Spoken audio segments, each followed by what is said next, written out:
My name is Margaret Wilson, and at 67 years old, I never expected to be starting over.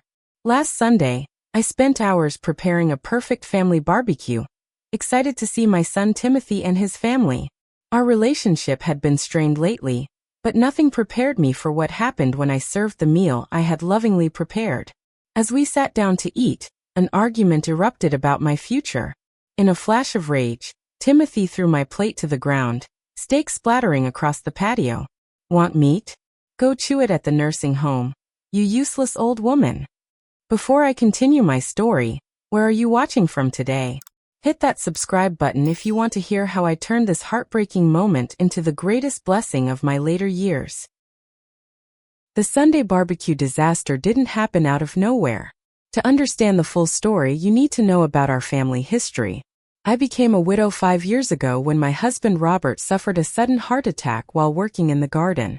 We had been married for 32 wonderful years, building a life and raising our son Timothy together. Robert was my rock, my partner in everything, and losing him left a hole in my heart that I was still learning to live with. Timothy had always been the center of my world.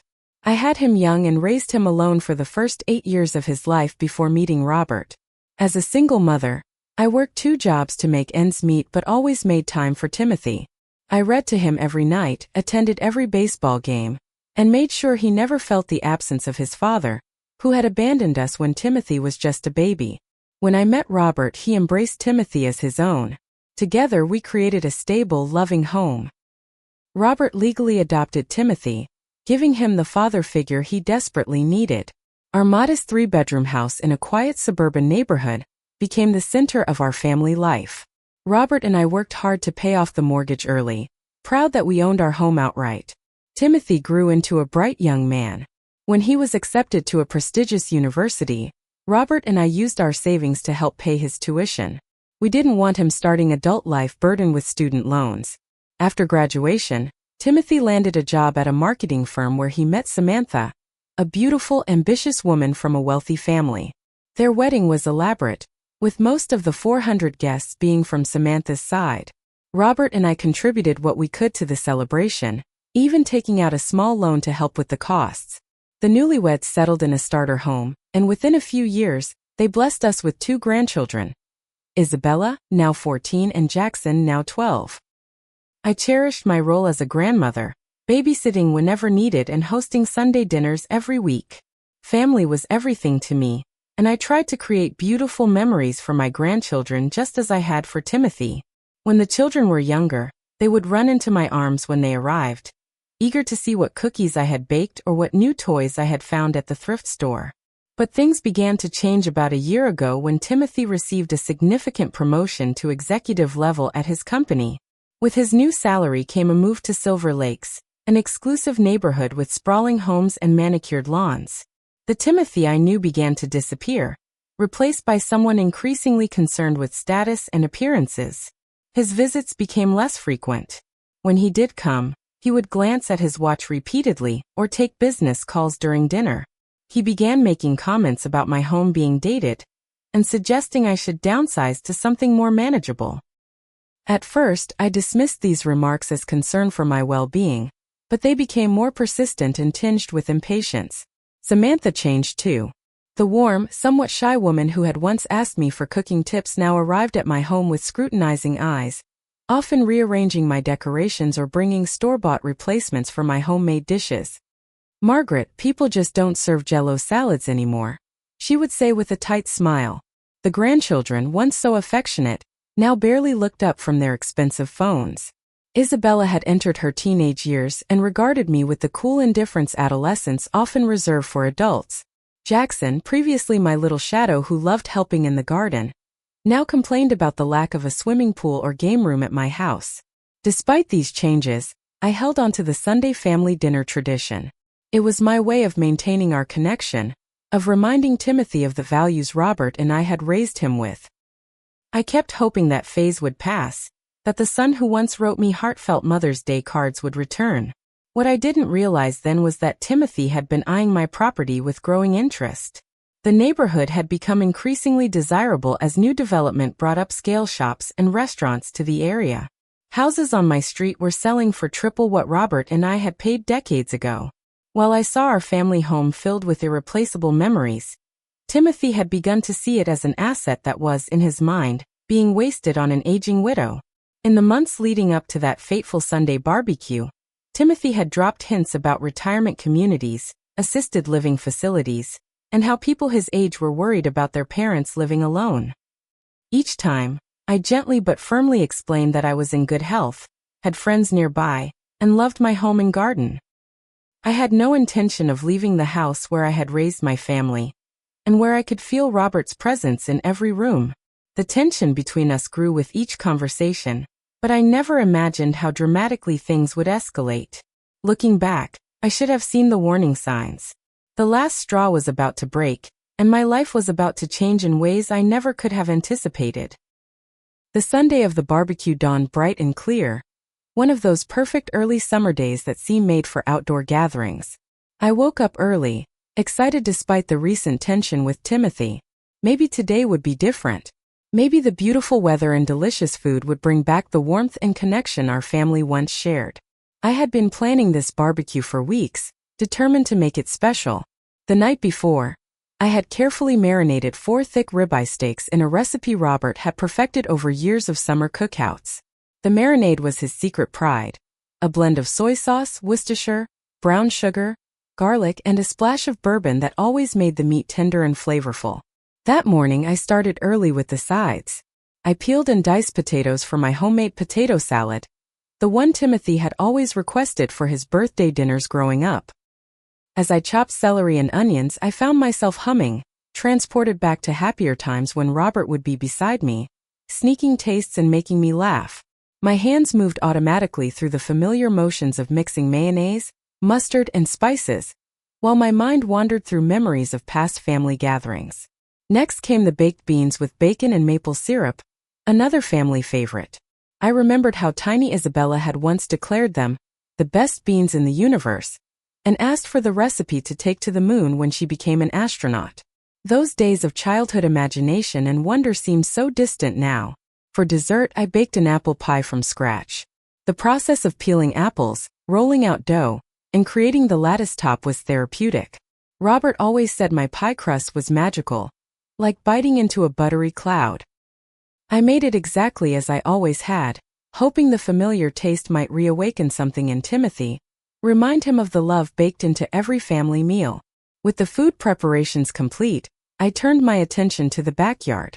Though not as large or elaborately landscaped as Timothy and Samantha's property, my patio and garden had always been my pride and joy. Robert and I had spent countless weekends planting perennials, building the stone pathway, and constructing the wooden pergola that now supported a magnificent wisteria vine in full bloom.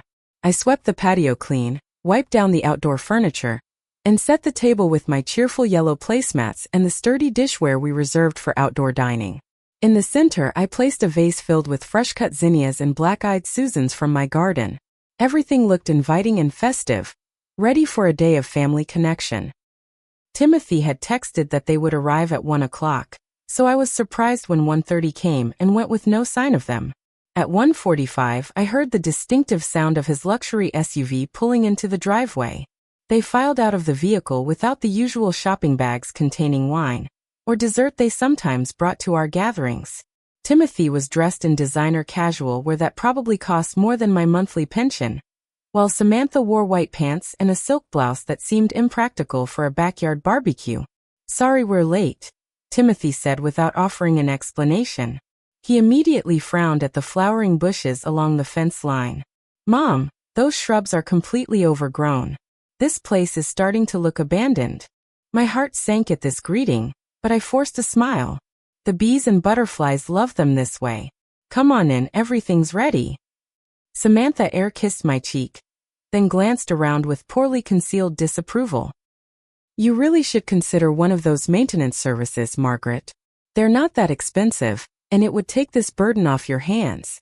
Isabella and Jackson trudged in behind their parents, eyes glued to their phones. I had to say their names twice before they looked up with reluctant "Hi, Grandma" mumbles. No hugs, no excitement about the food or the beautiful day. I led everyone to the backyard, pointing out the new bird feeder I'd installed and the roses that were just beginning to bloom. Timothy barely glanced at them before making a beeline for the grill. "I'll handle this," he announced, picking up the tongs I had laid out. "You shouldn't be dealing with fire at your age." I bit back a retort. I had been grilling successfully for decades, long before Timothy knew the difference between rare and well done. But I conceded, not wanting to start an argument so early in the visit. As Timothy took over the grill, I brought out the marinated steaks and explained how I'd prepared them. "We're actually trying to cut back on red meat," Samantha interjected. "But Timothy said you always insist on making steaks, so we'll make an exception today." Another small hurt to swallow. I had specifically asked Timothy last week what everyone would like to eat, and he had requested the usual, which had always meant steaks in our family. While the meat cooked, we sat at the patio table with glasses of iced tea. The conversation felt strained and superficial. Samantha talked about their neighbor's recent landscaping disaster and the declining standards of the school bake sale committee. Timothy checked work emails on his phone between flipping the steaks. I tried to engage my grandchildren, asking about their activities and interests, but received only one-word answers. Isabella was apparently too old now for the art projects she once loved, and Jackson's baseball team was nothing serious despite the fact he had practice 4 times a week. At one point, I excused myself to bring out more napkins from the kitchen.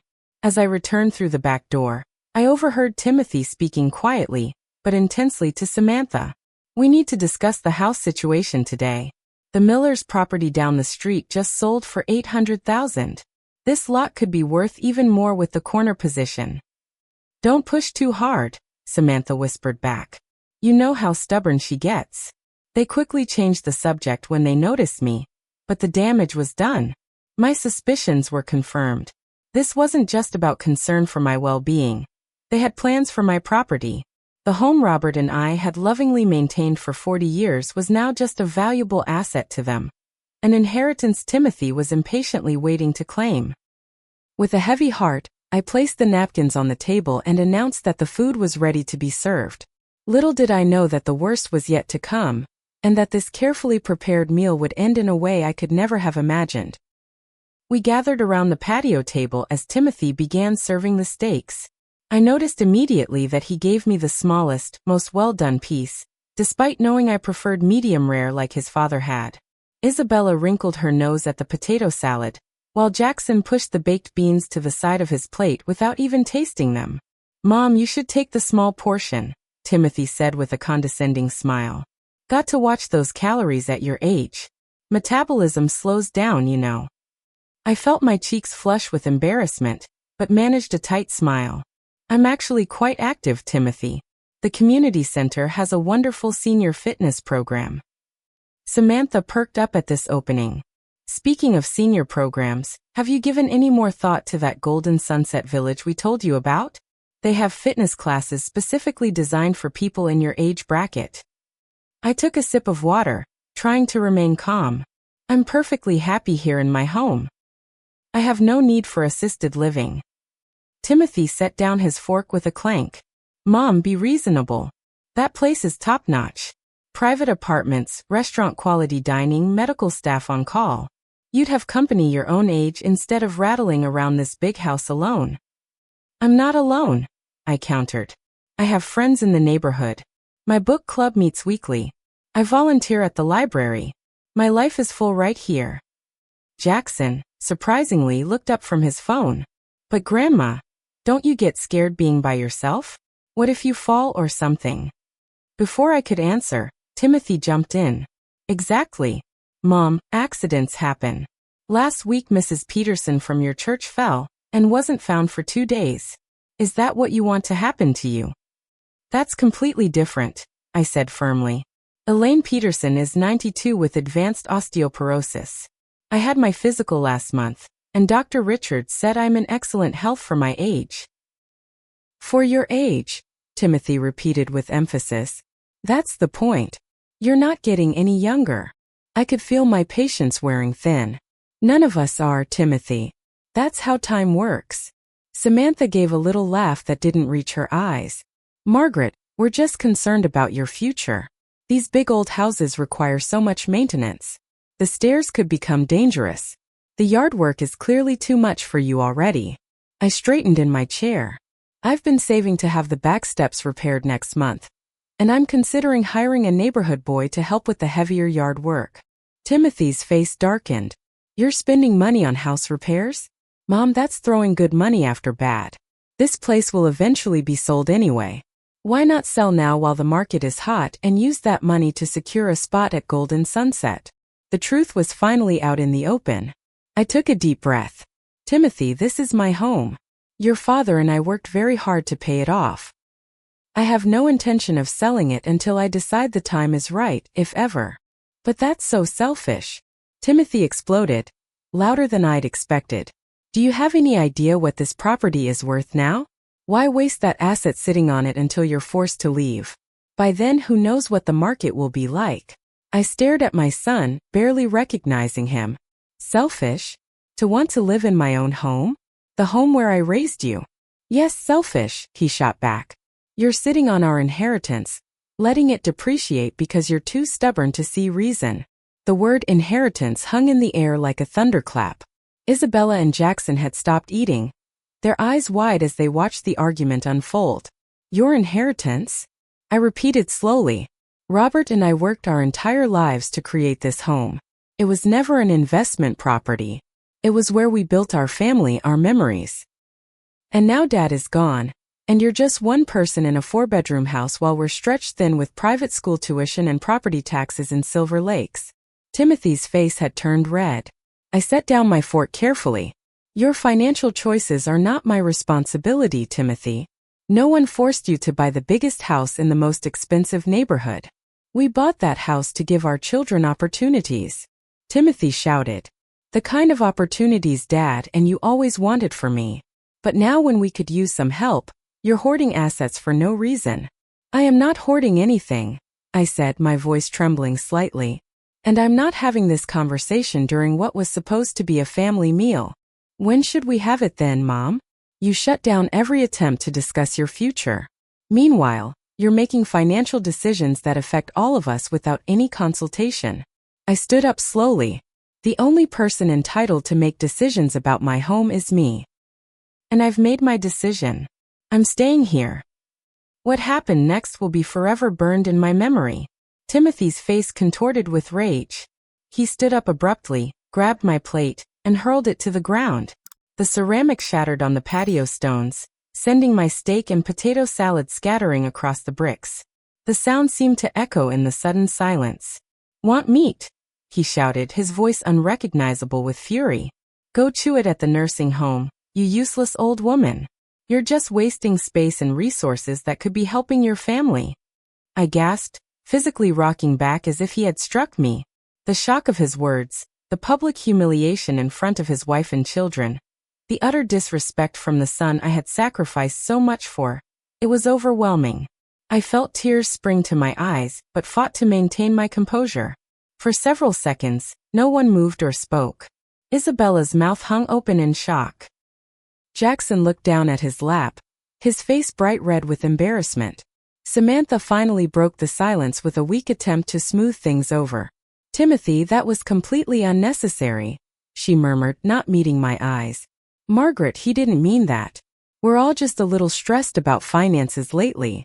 But I had heard enough. The dam of emotions threatened to break, but I wouldn't give them the satisfaction of seeing me fall apart. With as much dignity as I could muster, I stood straight and spoke clearly. I think it would be best if you all left now. Mom, Timothy began, perhaps realizing he had gone too far. Please leave, I repeated firmly. Now. Timothy stared at me for a moment, then grabbed his car keys from the table. Fine. Call us when you're ready to be reasonable. He stormed toward the house, and after an awkward moment, Samantha herded the children after him. Isabella glanced back once with what might have been concern or pity, but she followed her parents without a word. I remained standing by the table until I heard their car pull away. Then, alone in the beautiful backyard where moments ago I had hoped to create happy family memories, I finally allowed the tears to fall as I surveyed the broken plate and ruined food scattered across the patio. a perfect metaphor for what had just happened to my family. After they left, I stood motionless in the backyard for what felt like hours. The beautiful day continued around me. Birds singing, bees buzzing among the flowers, a gentle breeze rustling the leaves, all oblivious to the fact that my world had just shattered like the plate on my patio. Eventually, I began cleaning up mechanically. I swept the broken ceramic and food into a dustpan, wiped down the table, and packed away the untouched dessert. The physical act of cleaning gave my hands something to do while my mind reeled from what had just occurred. As I worked, tears streamed down my face. How had my sweet little boy, the child who once made me handmade Mother's Day cards and brought me wildflower bouquets, turned into this angry, entitled man? When had money and status become more important to him than kindness and respect? Had I somehow failed as a mother to instill the values I thought were fundamental? The kitchen clock read 6:30 when I finally finished cleaning. The house felt unnaturally quiet and empty. I made myself a cup of tea and sat at the kitchen table, the same table where Timothy had done his homework, where we'd played board games on rainy days, where Robert and I had enjoyed countless conversations over morning coffee. Memories flooded back. Timothy at 5 years old, helping me make Christmas cookies, flour dusting his cheeks as he concentrated on cutting perfect shapes. Timothy at 10, proudly showing me his science fair ribbon. Timothy at 18, opening his college acceptance letter, his face alight with excitement for the future we had all worked toward. I had been a single mother for those early years, working as an elementary school teacher during the day and waiting tables at night to make ends meet. There had never been enough money, but somehow there had always been enough love. I had gone without new clothes, skipped meals, taken on extra tutoring jobs, all to make sure Timothy had what he needed. When Robert came into our lives, things got easier financially, but we had never been wealthy. Robert worked as an accountant at a small local firm, making a steady but modest income. He adopted Timothy legally, and the three of us became a real family. Together, we had scraped and saved to pay off our mortgage early, a goal we achieved just 2 years before Robert's sudden death. I thought about how proud we had been of that accomplishment. No mortgage meant security in our retirement years. It meant being able to help Timothy with college without going into debt ourselves. It meant peace of mind. Now that very achievement had apparently become a source of resentment for my son, who saw our paid-off family home as an asset being wasted on his aging mother instead of being liquidated for his benefit. My thoughts were interrupted by the ringing of the telephone. I checked the caller ID. It was Barbara Fletcher from next door. With a deep breath, I answered. "Margaret? Are you all right?" Barbara's concerned voice came through the line. I was watering my roses when I couldn't help overhearing the commotion. "I saw your family leave in quite a hurry." I hadn't realized Barbara might have witnessed the scene. Embarrassment washed over me. "Oh, Barbara, it was awful," I admitted, my voice breaking. "Timothy and I had a disagreement that got out of hand." "A disagreement? Margaret, I heard what he said to you. That was verbal abuse, plain and simple. No one deserves to be spoken to that way, especially not by their own child." Barbara's straightforward assessment was somehow comforting. At 72, she had never minced words in the 15 years we'd been neighbors. "Would you like me to come over?" she offered. "I made a blueberry cobbler this morning." "Thank you, but I think I need some time alone tonight," I replied honestly. "Well, my door is open if you change your mind." "And Margaret?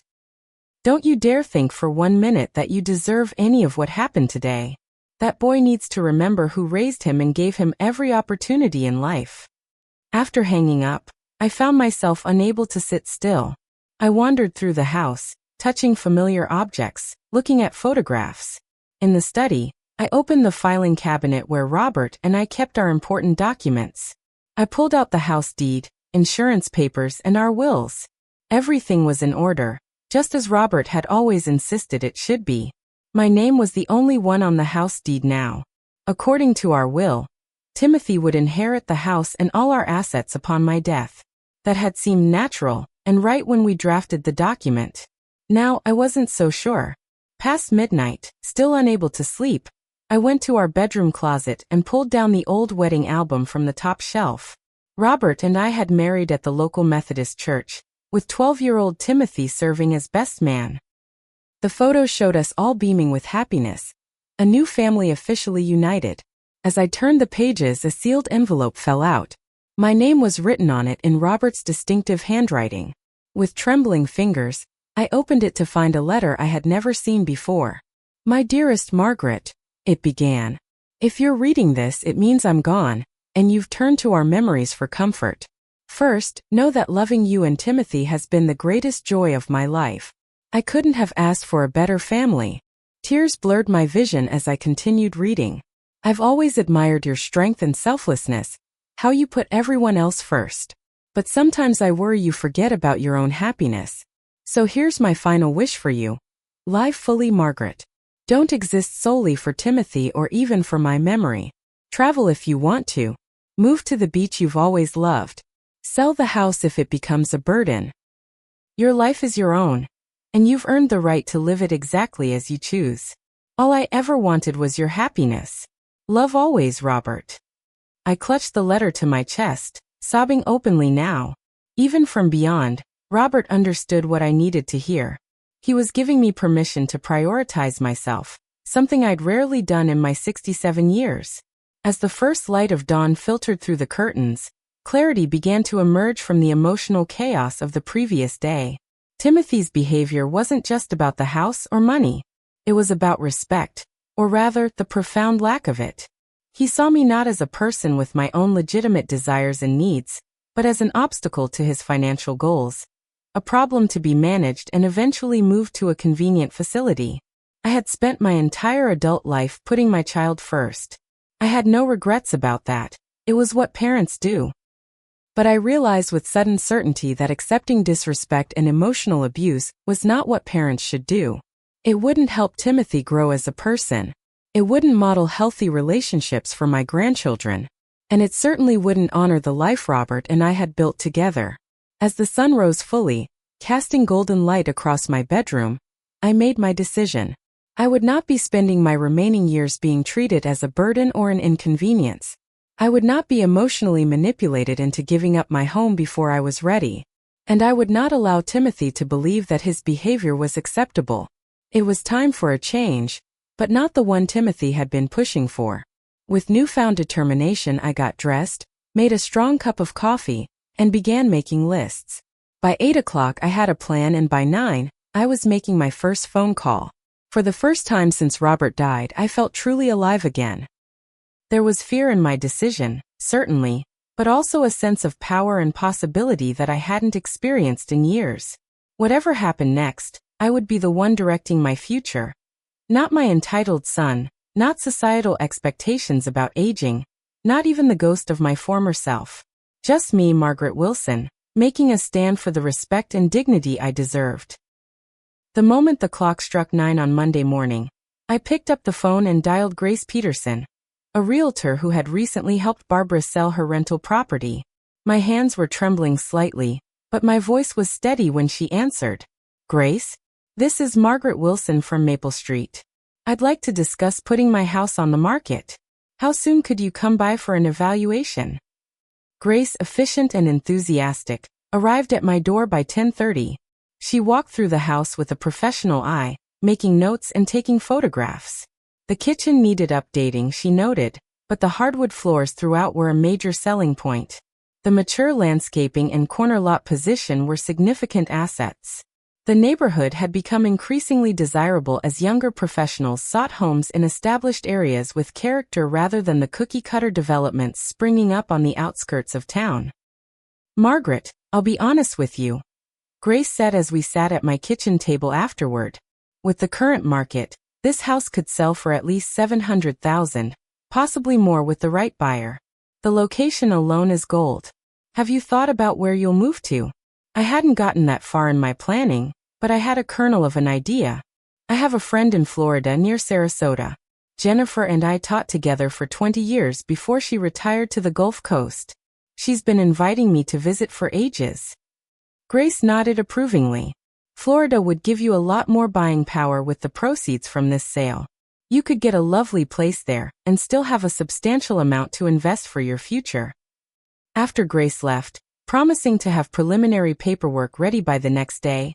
I called my bank and made an appointment with Lawrence Mills, the financial advisor who had helped manage Robert's life insurance payout after his death. Next, I phoned Elizabeth Torres, an attorney Robert and I had used for our will. I explained my situation and asked about the legal implications of selling my home and potentially changing my will. Elizabeth offered me an appointment for Wednesday morning. By noon, I had laid the groundwork for my plan. I fixed myself a proper lunch, something I often skipped when eating alone, and checked my phone. There was a text from Timothy. "Hope you've calmed down and are ready to discuss things rationally. Call when you can." The dismissive tone made my resolve stronger. I did not respond. Instead, I called Jennifer in Florida. "Margaret, what a wonderful surprise." Jennifer's warm voice brought an immediate smile to my face. We caught up briefly before I shared yesterday's events and my tentative plan.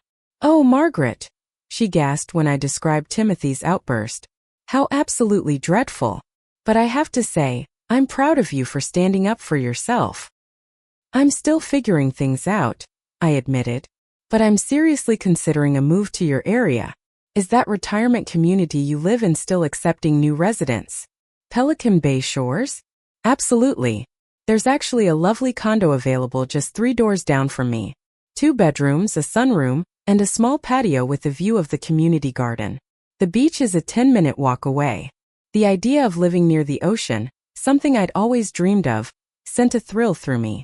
Robert and I had planned to travel more in retirement, with the Florida Gulf Coast high on our list. That dream had been deferred after his death, but perhaps it wasn't too late. "Could you send me the details?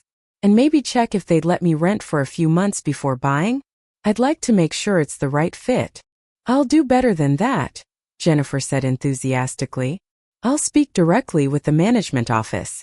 The woman who runs it is in my book club." "And Margaret? I really hope this works out. I've missed you terribly." After that uplifting conversation, I felt energized enough to tackle the next challenge. Sorting through 40 years of accumulated possessions.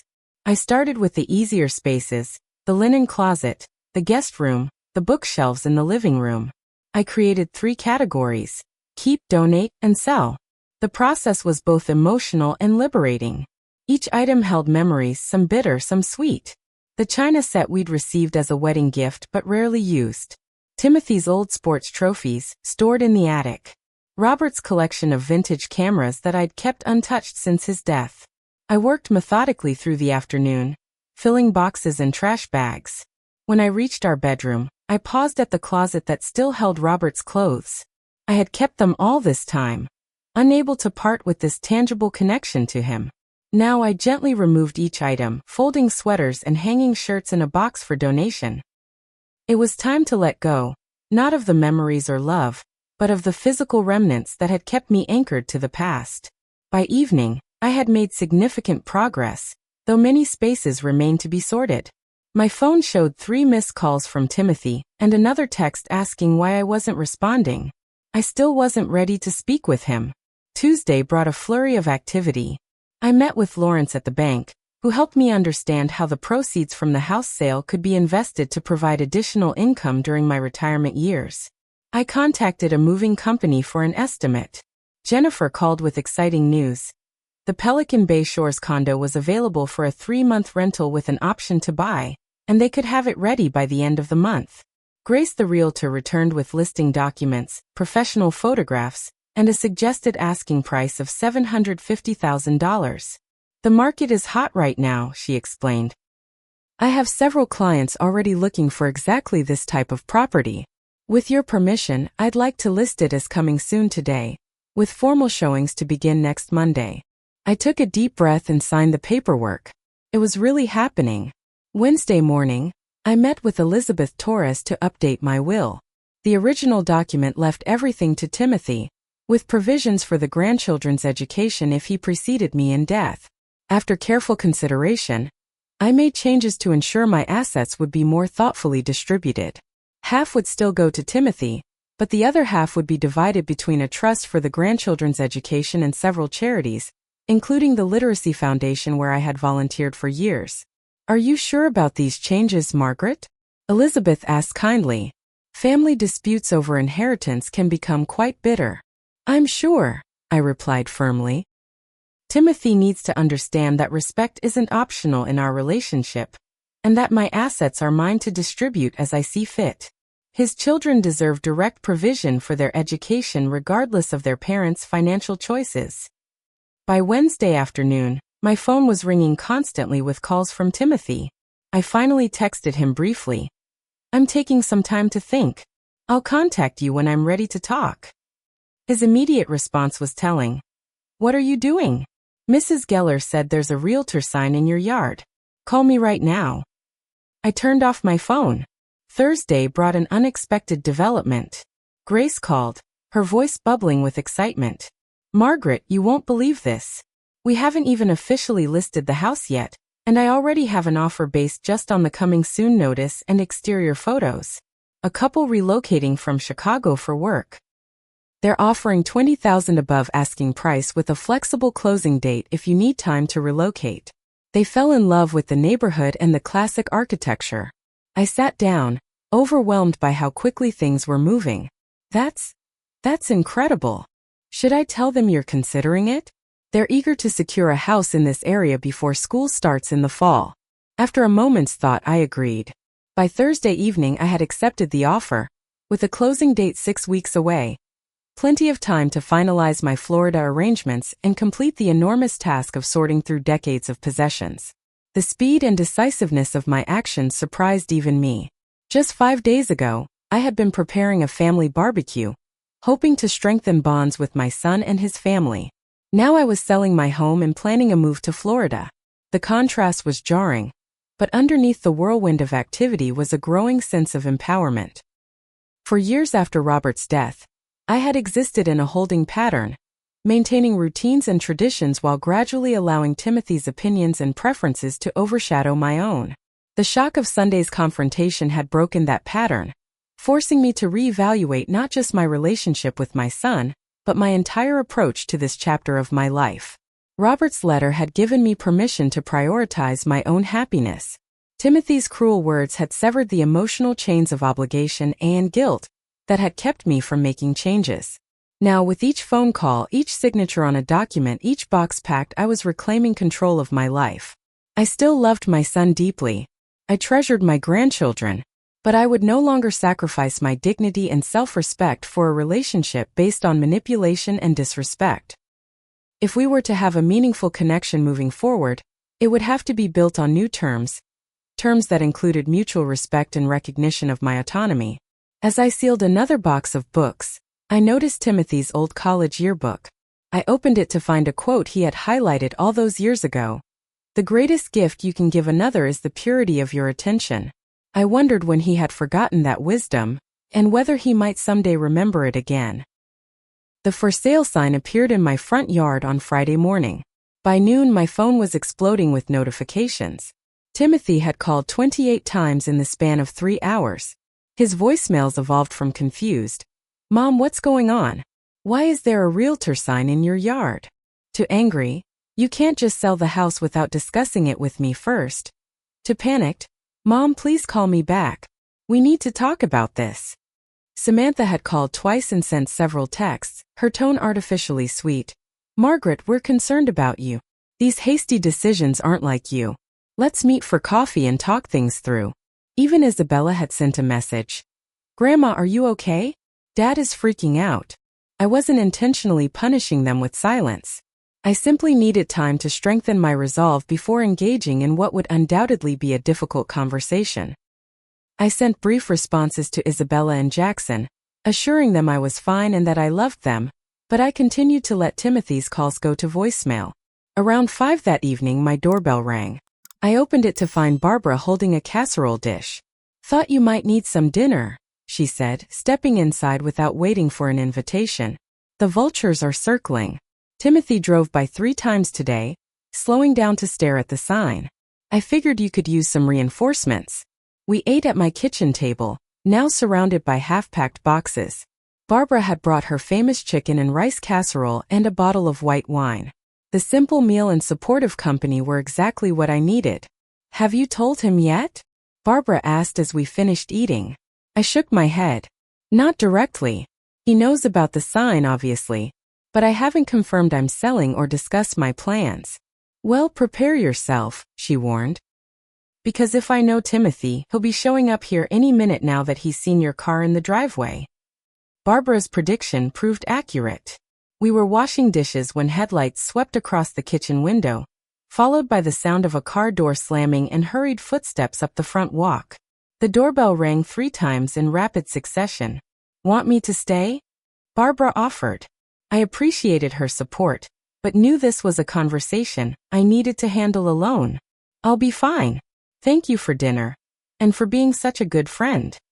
After seeing Barbara out the back door, I took a deep breath and went to answer the front door. Timothy stood on the porch, his face flushed with agitation. Finally, he exclaimed, pushing past me into the hallway. I've been trying to reach you for days. What the hell is going on, Mom? Are you selling the house? Have you lost your mind? I closed the door calmly and faced him. Hello, Timothy. Yes, I am selling the house. The offer has already been accepted. He stared at me in disbelief. Without even talking to me about it? I'm your son. I have a right to be involved in decisions like this. Do you? I asked quietly. The way I was involved in your decision to move to Silver Lakes? Or your decision to send the children to private school? We're both adults, Timothy. We each make our own choices. That's completely different, he sputtered. Those decisions didn't affect you. This affects our entire family. No, it affects me primarily. It's my home, my decision. Timothy paced the hallway, running his hands through his hair in frustration. Where will you go? One of those depressing senior apartments? Is that really what you want? Actually, I'm moving to Florida. Pelican Bay Shores, a beautiful retirement community near Sarasota. Jennifer Stevens lives there. You remember my teaching colleague? I'll be renting a condo initially, with an option to buy if I like it. This information seemed to stun him temporarily. Florida? But that's 1,000 miles away. What about the grandchildren? What about holidays? We have telephones, video calls. And there are airplanes, I pointed out reasonably. Many families maintain close relationships despite geographical distance. Timothy's expression shifted, his business mind taking over. How much are you selling for? Did you get fair market value? You should have consulted me before accepting any offer. The house sold for $770,000, $20,000 above asking price. Grace Peterson handled everything very professionally. His eyes widened at the figure. That's substantial. Well, at least you'll have enough for a comfortable retirement. Maybe this could work out after all. He seemed to be recalculating in real time, perhaps already mentally allocating my assets. Yes, I'll be quite comfortable, I agreed. And I've updated my will as well. That caught his attention. Updated your will. What changes? Half of my estate will still go to you, I explained calmly. The other half will be divided between a trust for Isabella and Jackson's college education and several charitable organizations. Timothy's face flushed again. You changed your will without discussing it with me? Mom, these rash decisions aren't like you. I'm starting to worry about your mental state. Maybe we should make an appointment with Dr. Richards. The implication that I might be mentally incompetent made my blood boil, but I kept my voice steady. My mental state is perfectly fine, Timothy. In fact, I've never been clearer about what I want and need at this stage of my life. Before he could respond, the front door opened again, and Samantha walked in without knocking, followed by Isabella and Jackson. Margaret, Samantha began with a tight smile. We were so worried when you weren't answering calls. We just wanted to check that everything is all right. I looked at my grandchildren, who appeared uncomfortable and confused. Hello, Isabella Jackson. I'm sorry if you've been worried. I'm fine, just making some changes in my life. Samantha moved closer to Timothy, her hand on his arm in a show of unity. Timothy told me about your disagreement on Sunday. I'm sure he regrets his choice of words.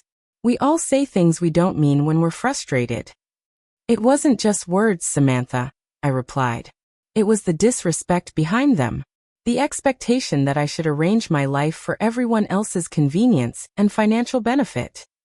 Isabella, always perceptive, looked between her father and me. Dad, what exactly did you say to Grandma?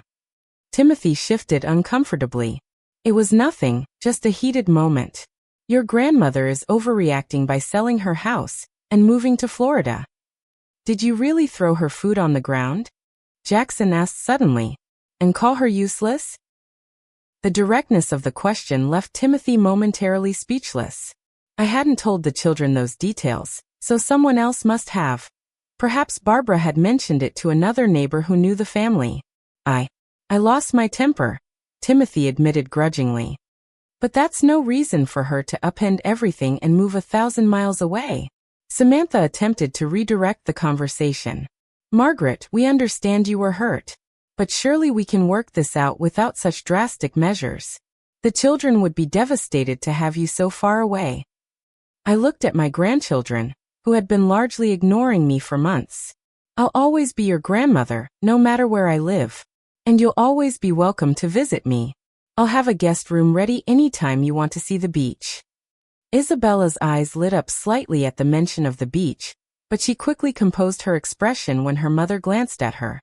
This is ridiculous, Timothy declared. Mom, you can't just sell the family home on a whim because of one argument. It wasn't one argument, Timothy, I said softly. It was the culmination of years of subtle disrespect, of being treated as a burden rather than a person with my own valid wants and needs. Sunday just made it impossible to ignore any longer. So this is punishment, he demanded. Selling the house and changing your will to punish me? No, he replied firmly. This is me making choices that prioritize my happiness and well-being for whatever years I have left. This is me refusing to be treated with disrespect by anyone, including my son. Timothy opened his mouth to argue further, but something in my expression must have given him pause. For perhaps the first time in years, he truly looked at me. Not as his aging mother who needed management, but as Margaret Wilson, a woman with her own strength and dignity. The house is already sold, I continued gently. The movers are coming next week. I'm going to Florida whether you approve or not. The only choice you have now is what kind of relationship we'll have moving forward. A heavy silence fell over the room. Even Samantha seemed at a loss for words. Jackson, always the most sensitive of the family, moved toward me and asked quietly, Can I help you pack, Grandma? His simple offer, the first genuine connection any of them had initiated in months, brought tears to my eyes. I would like that very much, Jackson. Timothy watched this exchange, conflict evident on his face. The realization that his actions had real, permanent consequences seemed to be sinking in at last. His voice, when he finally spoke, had lost its demanding edge. Mommy, I didn't mean what I said. Not really. I was frustrated and said terrible things I can't take back. But selling the house, moving to Florida? That's so permanent. Yes, I agreed. Some words and actions can't be undone. They can only be learned from. I've learned that I deserve respect. What have you learned, Timothy? He had no immediate answer. Samantha, perhaps sensing the shift in dynamics, suggested they should leave and give everyone time to process. They filed out awkwardly, with Timothy lingering at the door. We're not done discussing this, he said, but the statement lacked conviction. No, I agreed. We're not done. But the discussion will need to be about our future relationship, not about my decision to move. That part is non-negotiable. After they left, I sat in my living room surrounded by half-packed boxes, emotionally drained but strangely peaceful.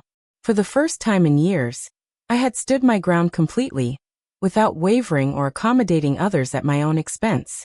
Whatever happened with Timothy and his family, I knew I had made the right choice for myself.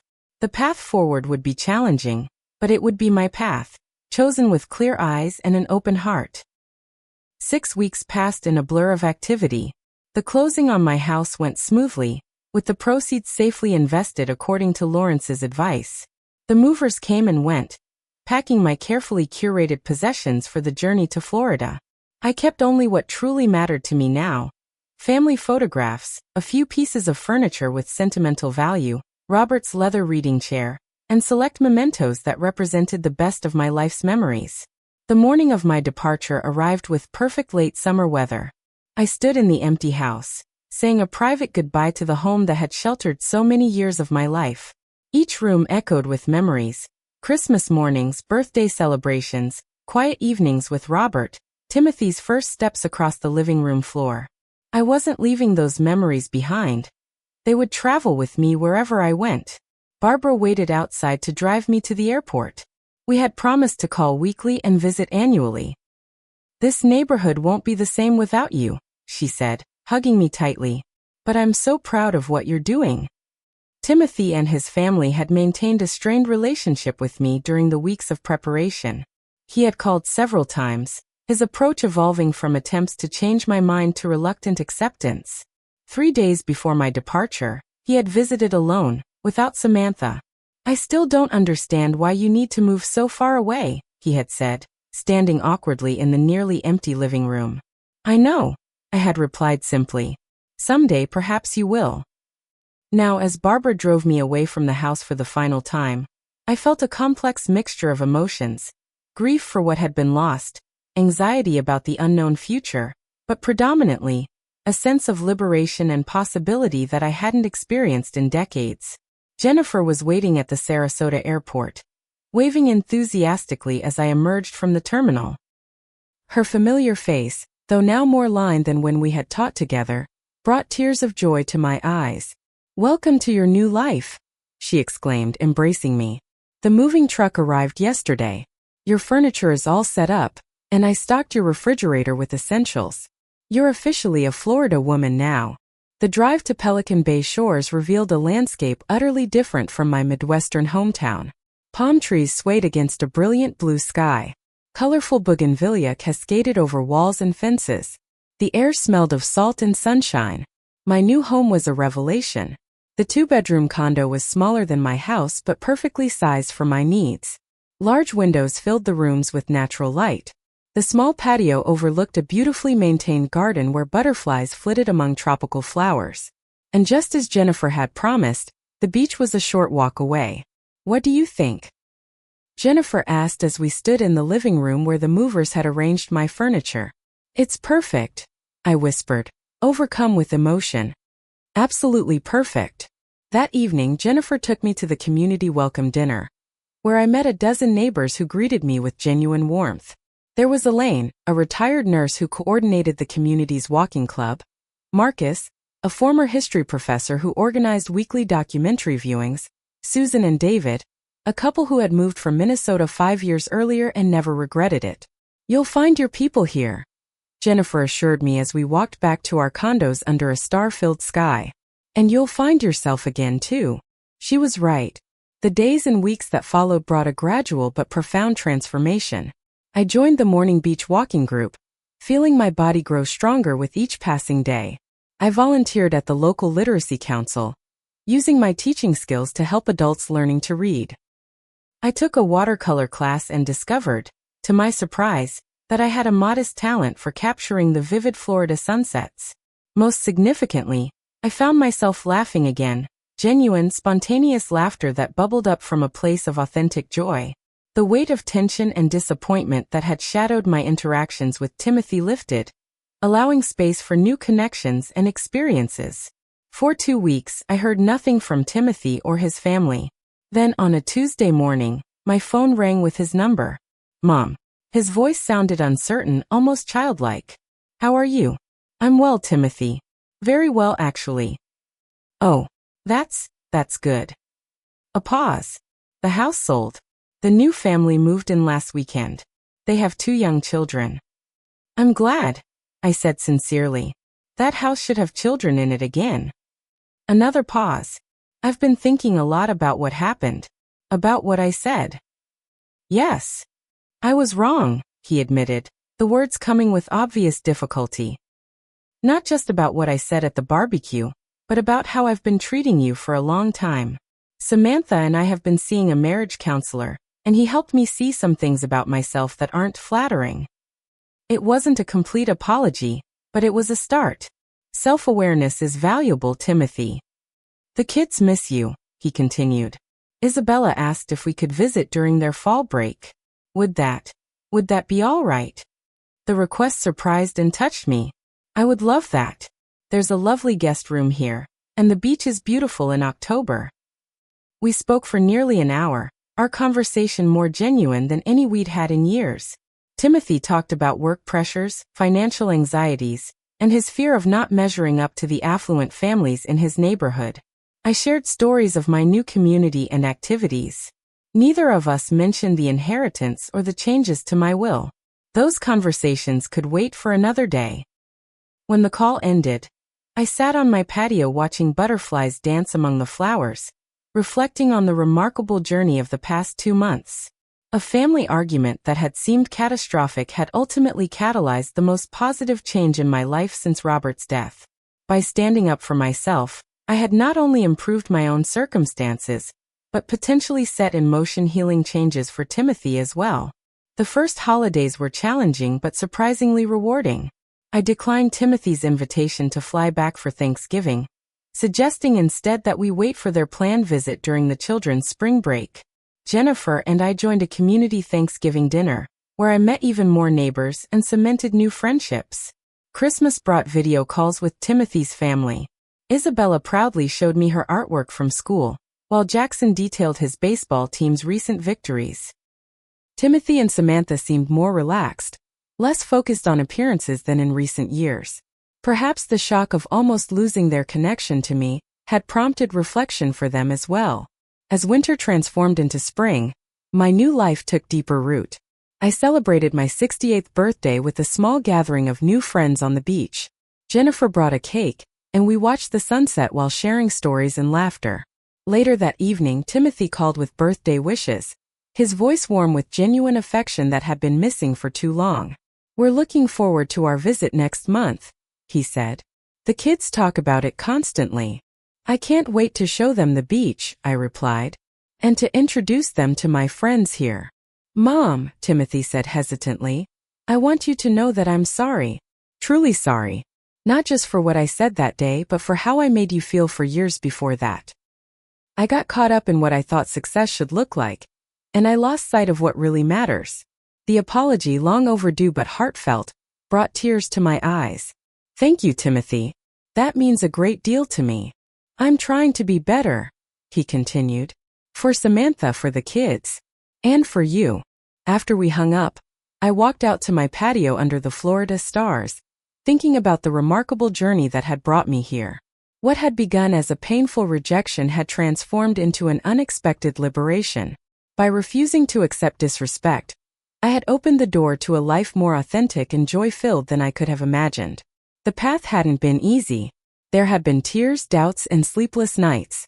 The relationship with my son was still healing, still finding its new equilibrium. But for perhaps the first time in my adult life, I was living fully as myself. Not primarily as someone's mother, wife, or caretaker, but as Margaret Wilson, a woman with her own dreams, boundaries, and worth. Standing up for myself hadn't meant abandoning love for my family. Rather, it had created the possibility for a healthier love, one based on mutual respect rather than obligation or fear. By valuing myself enough to demand respectful treatment, I had modeled for my grandchildren a powerful lesson about dignity and self-worth at any age. The painful words Timothy had hurled at me that Sunday, "You useless old woman," had lost their power to wound me. I knew now, with bone-deep certainty, that I was neither useless nor defined solely by my age. I was vibrant, valuable, and still growing in wisdom and experience with each passing day.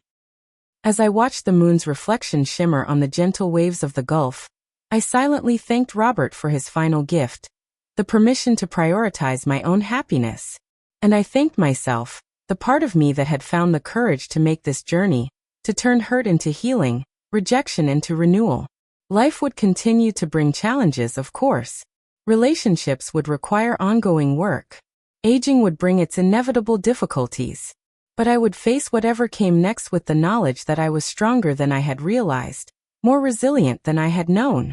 And I would never again allow anyone, even those I loved most, to treat me with anything less than the respect and dignity every human being deserves. What has been your experience with setting boundaries with family members? Have you ever had to make a difficult decision to protect your self-respect?